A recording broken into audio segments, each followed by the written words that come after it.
So is there anybody that you can think of that we need to talk to tonight? Is there a name that comes to mind? I mean, I can't tell you anybody that I'm overly suspicious of off the top of my head. I mean, this is such a stupid thing. I'm even embarrassed to say it. But it just didn't make any sense. I just hired a guy out here. What's his name? CB Rowe. I'm embarrassed to say it, but I'm going to say it anyway.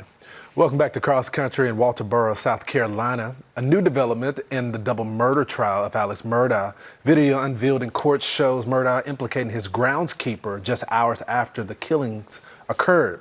The disbarred attorney is being charged with murder of his wife and son, and if convicted, could face life in prison. Here to react, trial attorney Brian Claypool. Brian Claypool, I was listening to these trial attorneys, his defense attorneys. They are really skilled.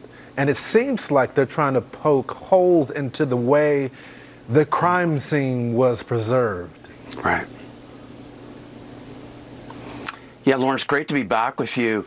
It's much like when you and I talked a week or two ago when you were in Idaho. Right. Remember when I talked to you about what the defense was going to be in that case? The lawyers in that case are going to argue that there's contamination, remember, at the crime scene. They didn't properly process evidence. So you can already see a preview of lawyers for Murdaugh. They were cross-examining a lady the other day. Hey, wait a minute, you didn't look for footprints. You didn't try to examine any footprints on the scene. She's like, well, that wasn't really my job. Look, in this case, Lawrence, that's only going to go so far. Right. They're trying to create doubt in the juror's mind. But I got to tell you, if your son was just murdered and your wife's just murdered, the first thing you say when investigators arrive isn't, oh, hey, wait a minute, I think that somebody might have been stalking my son. I think somebody regarding this boating accident might have had a beef to grind with my son.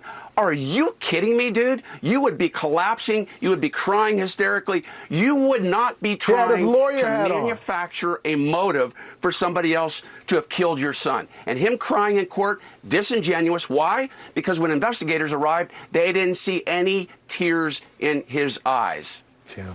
He's been crying all trial. What was that when the cops arrived on the scene? He couldn't, I guess he didn't have the teardrops with him. Gentlemen, thanks so much for joining the program.